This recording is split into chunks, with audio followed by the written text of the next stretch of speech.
안녕하세요. 주의 날 예배를 찾아주신 모든 분들에게 진심으로 감사합니다. 오늘의 말씀과 찬송을 통해 우리의 마음에 예수님의 새 생명이 가득하기를 간절히 바랍니다. 감사합니다.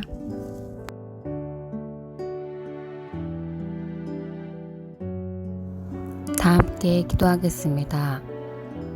사랑이 많으신 주님, 오늘도 저희에게 생명의 말씀 앞으로 나아갈 수 있도록 우리 마음을 가난하게 하시니 감사합니다. 하나님 아버지, 저희가 주의 말씀을 들을 때 주께서 하신 말씀이 그저 흘러 지나가는 소리가 아닌 우리를 되살아나게 하고 회복하게 하는 생명이 되는 소리가 되게 하시어서 주께서 원하시는 그 뜻과 주께서 우리에게 이루시는 그 계획이 우리에게 실제로 경험이 되고 일어나는 삶을 살 수 있도록 축복하여 주세요. 사랑 많으신 예수 그리스도 이름으로 간절히 기도합니다. 아멘.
우리는 지난 시간에 옛 언약에 대해서 함께 배웠습니다. 옛 언약은 하나님과 이스라엘 백성 사이에 맺은 계약 관계를 말한다고 설명을 드렸습니다. 하나님께서 그들과 언약을 맺으시면서 내 율례와 내 말을 지키면, 내 계명을 지키면 나는 너희를 구원하는 하나님이 될 것이고 너희는 나의 백성이 될 것이라고 약속하신 것에 대해서 함께 배웠습니다. 여러분, 그 언약의 조건은 무엇이었습니까? 그 언약의 조건은 하나님의 율법을 순종하는 것이었다는 것을 우리가 배웠습니다. 여러분, 그런데 옛 언약이나 새 언약이나 그 조건은 꼭 같습니다. 그 조건은 하나님의 말씀과 이 계명을 순종하고 따르는 것입니다. 순종하면 살고 불순종하면 그 결과로 죽게 되는 것입니다. 여러분, 아담과 해와가 제일 처음에 창조받았을 때 그 조건이, 영원히 사는 조건이 같았습니다. 그들이 주님의 뜻대로 살면 영원히 살고 불순종하면 죽는 것이었습니다. 그래서 인간에게 죄와 반역이 들어오고 우리가 죽게 되었지 않습니까? 여러분, 물고기가 물속에 있으면 살고 물속에서 나오면 죽는 것입니다. 여러분, 항상 생명 가운데는, 항상 하나님과의 약속 가운데는 거기에 주님의 말씀의 뜻대로 사는 것이 조건이 붙어 있다는 사실을 우리가 알아야 할 것입니다. 여러분, 우리가 우리 불에 손을 갖다 대면 탑니다. 됩니다. 아니, 그냥 갖다 댄다고 안 타면 어떻습니까? 안 타면 안 됩니다. 법을 어기는데 괜찮다면 이 우주가 금방 망가져 버리는 것입니다. 법을 어긴다면 질서가 깨지고 죽게 되는 것입니다. 여러분, 시내산에서 이스라엘 백성들이 다 하나님의 법을 다 지키겠다고 했습니다. 우리가 하나님의 명령을 다 지키겠습니다. 그런데 그들이 순종할 수 있었습니까? 아니죠. 모세가 시내산에 올라가서 하나님께로부터 십계명 돌비를 받는 동안, 하나님께서 직접 당신의 손가락으로 써주신 그 십계명 돌비를 받는 동안 그들은 금송아지를 그 아래서 섬기고 있었습니다. 우상 숭배하지 말지니라 하는 그 계명을 받는 동안 그들은 다 지키겠습니다 라고 약속한 그들이 바로 계명을 받는 그동안 그 산 밑에서 우상 숭배하고 있었습니다. 그들은 언약을 어겼습니다. 계약을 파기한 것입니다. 그러므로 옛 언약을 맺었을 때 이스라엘 백성들은 자기들의 마음이 하나님의 율법을 지킬 수 없도록 타락되어 있으면서도 다 지키겠습니다. 무서워서 우리가 순종하겠습니다. 그렇게 말을 했다고 말입니다. 바로 그들은 그들의 자신들의 상태를, 계명을 지킬 수 없이 타락한 죄된 마음의 상태를 그들이 모르고 있었습니다. 하나님을 진정으로 사랑하는 것이 아니었습니다. 하나님의 계명을 사랑하지 않았습니다.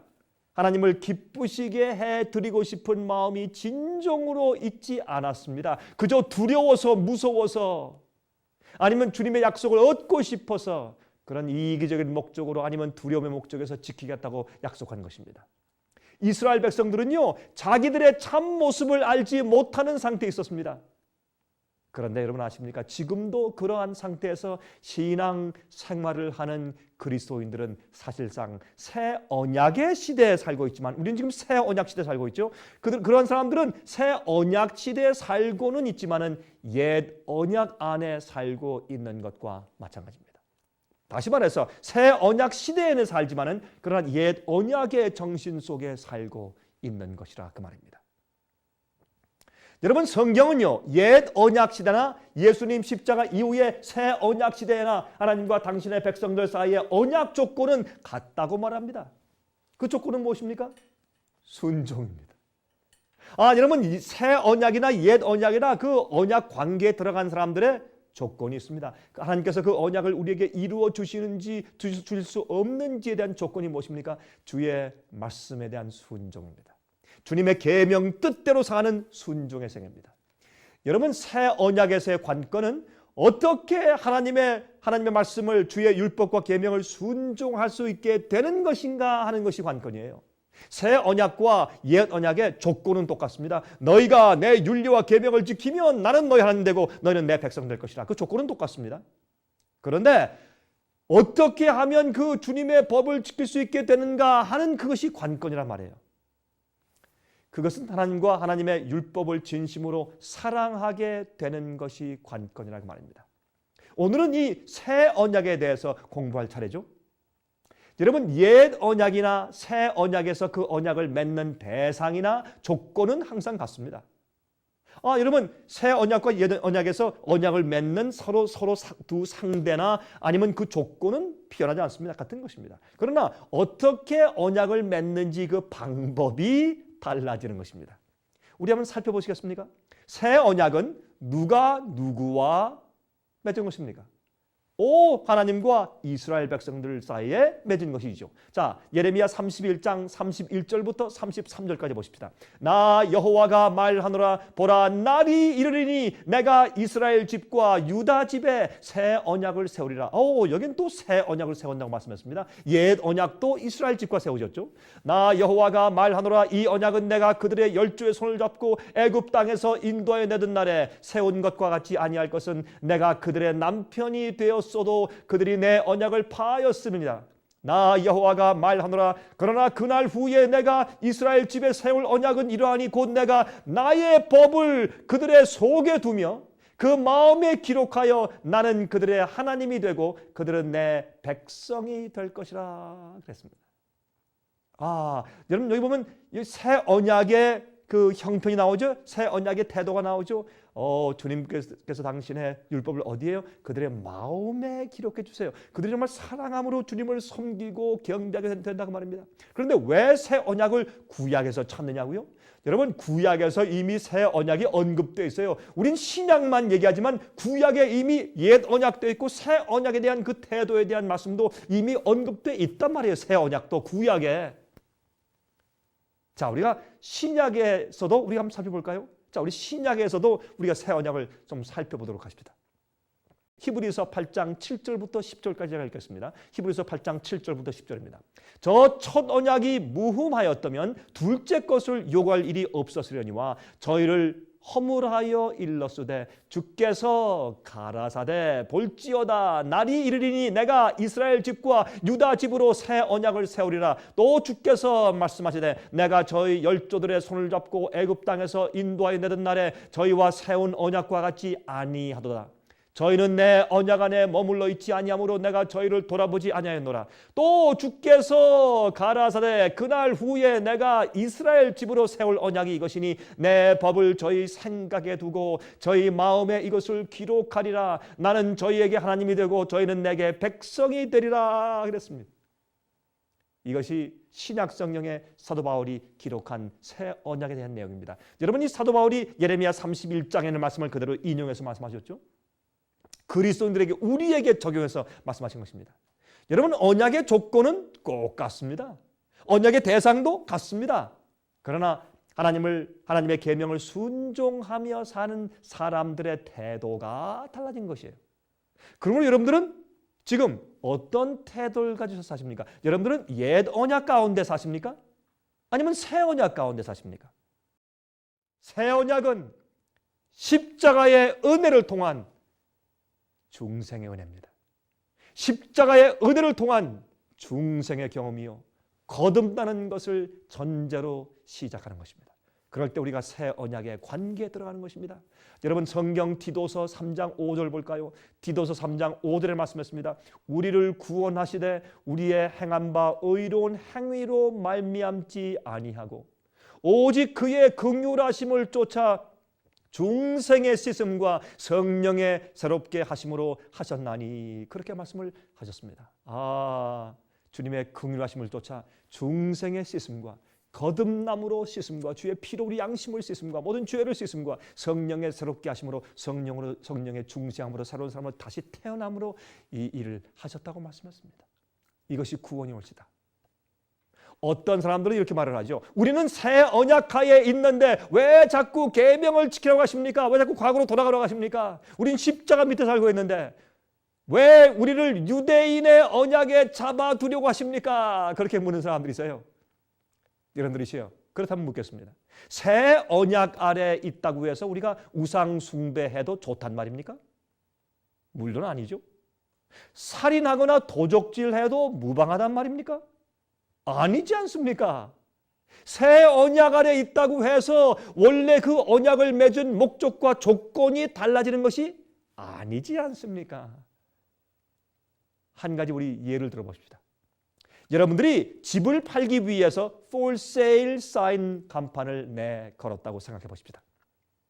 어떤 사람이 말씀하죠. 좋아하면서 계약을 했습니다.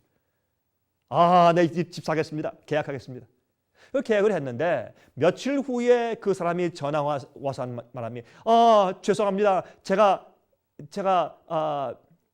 갑자기 뉴욕으로 전근을 가게 되었습니다. 죄송합니다. 내가 이 집을 살 수 없게 되었습니다. 라고 말을 한다고 하십시다. 그래서 그 사람이 내가 집을 못 사게 되었습니다. 그렇게 말을 한다면 우리가 그렇게 집을 사지 못하게 됐다고 해서 그 계약서를 우리가 찢어버리죠. 없애죠. 다시 말해서 계약은 취소합니다. 그렇다고 살려고 계약했던 집 자체가 달라집니까?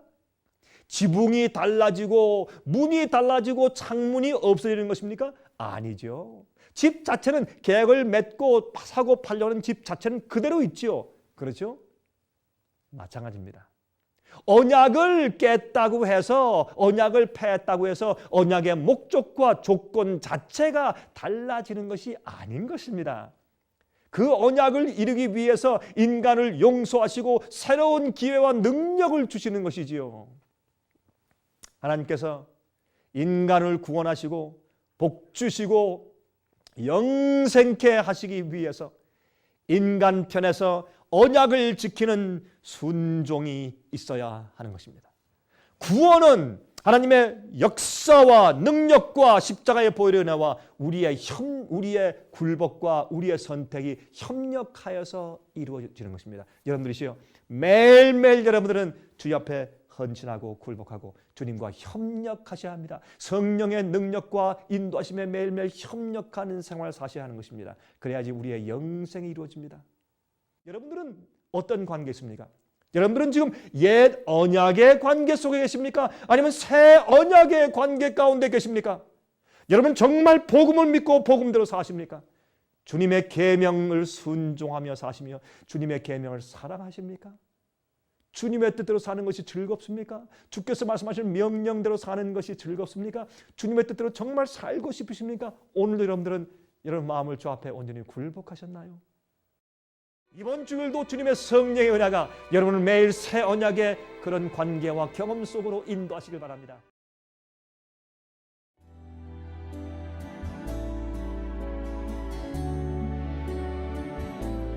하늘에 계신 하나님 아버지, 저희를 너무나 사랑하시어 포기하지 않으시는 주님, 주님의 그 사랑으로 저희 마음에 주님의 말씀과 법이 새겨지니 그것이 심히 신기하고 놀라우나 오로지 그 일이 주의 은혜라고 찬송할 수밖에 없습니다.